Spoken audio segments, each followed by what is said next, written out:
Say the word whenever you're ready, Shane. Mom, go away. I'm recording a podcast. Recording a podcast. Welcome back, everybody, to Verified. My name is Shane. My name is Carlos. Guys, today we have two correspondents here. Two interviewees. They're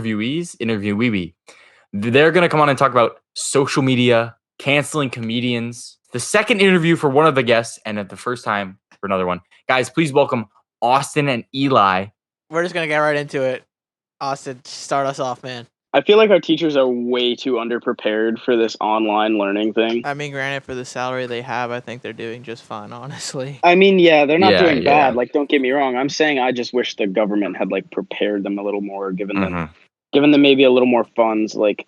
America especially had a lot of different chances to prepare. Like, we had SARS, we had Ebola. We could have prepared for, and we just did not at all. So I want to say one thing, Trump is definitely not a good not a good president, policy wise or anything like that. I gotta give him props. He's an amazing troll. That's what we need out of a good president. Nobody else can come up with nicknames for reporters and get support against them. People want to call it fascism. The public is enabling him. His supporters are enabling him. It's democracy. It's not fascism. People say that, but also on the left, there's people trying to censor what people say.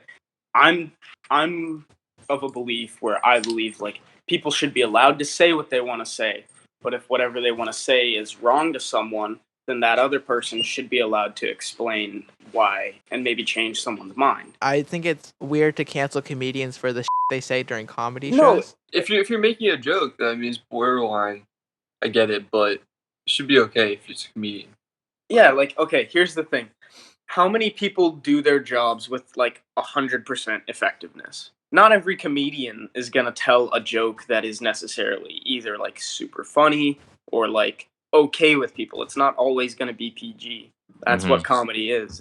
And they're trying to ride this very, very thin line. It really shouldn't be there for someone who's just trying to do a job at the end of the day. So you can't say that, police, bro. There's nothing worse. I think. You can't say that. That offends me. Well, I can say it, and you can be offended, and we can go about our days. Now, if you have one person who says something, and then 50 people or 100 people in the audience stood up and said, "Dude, come on, dude, it's not okay." Then that's something. Then it's okay, yeah, back up. So there's actually a term for it. It's called the white savior complex, and it's where White savior complex. People in general, white people, will be offended for someone else. They get offended for people. They believe that these groups cannot stand up for themselves and make their own voices heard. And it's you have to let the people who are affected tell you how to move about it, because it's not your situation. It's not all Mexican people. It's not all Asian people have a telepathic link where they universally decide what they can and can't say. Scolded for things that they say. Definitely people should have the hammer come down on them for things that are actually bad. If you were to go out and say I don't believe we should have another minority president or something like that, then yeah, definitely you're an idiot and you should be reprimanded for saying that online.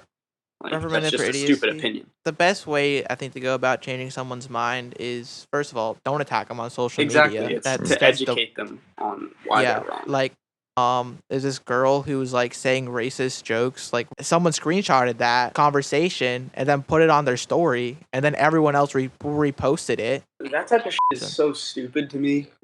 You don't gain anything by doing that. You really don't. The people I've talked to who do it, the people I've why did you do this?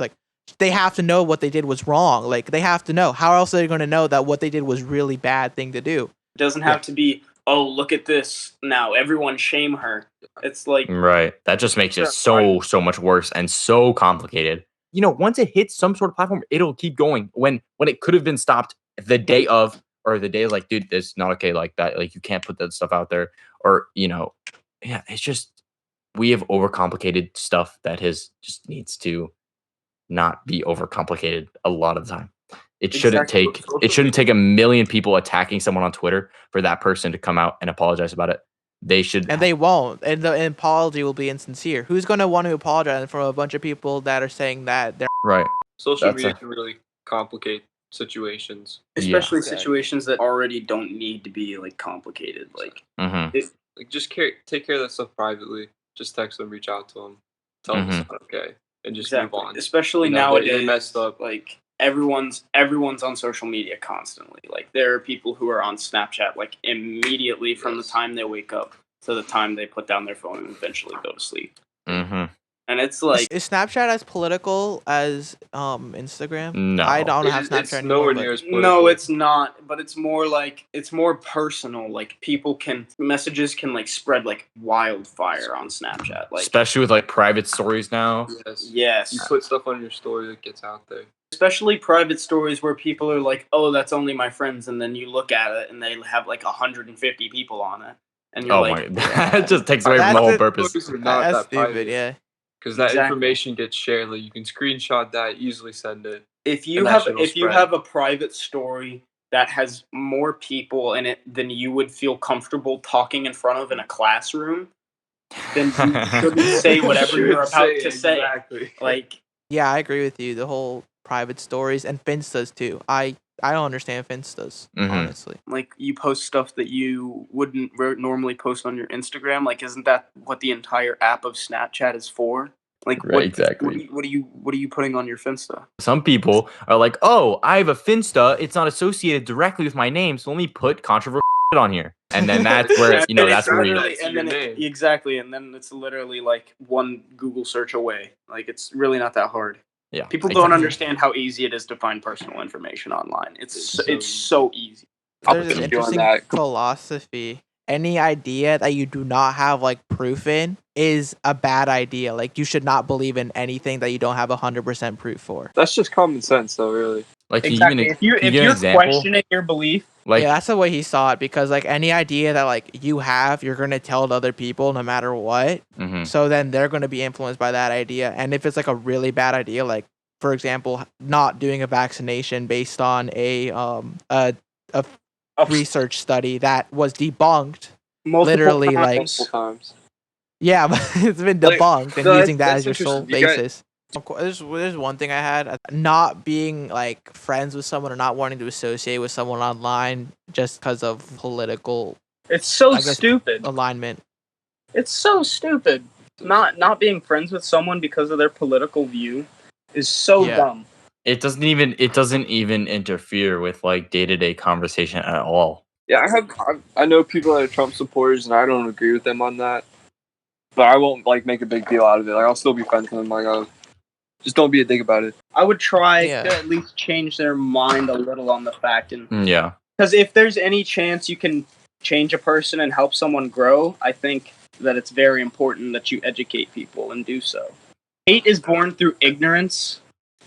So when people are just allowed to have their beliefs like that, and people aren't trying to change them, or like people are just don't want to interact with them because of them, then it's like you're just allowing them to breed their own hate. That's propaganda on like a lower scale. Thank you guys so much for listening to today's episode. Hopefully you guys enjoyed. If you guys did enjoy or you found some value out of this episode, or maybe you're mad about what we said. Maybe you're a little upset, guys. Feel free to, reach out to us. I don't know. Show your love, show some hate. We'll appreciate all of it. If you guys want to go ahead and follow us on all your favorite podcast listening platforms, that'd be greatly appreciated. Show some love. If you want to check us out on Instagram, you can check us out at verify.talk. And other than that, I hope you guys are looking forward to new episodes all the time.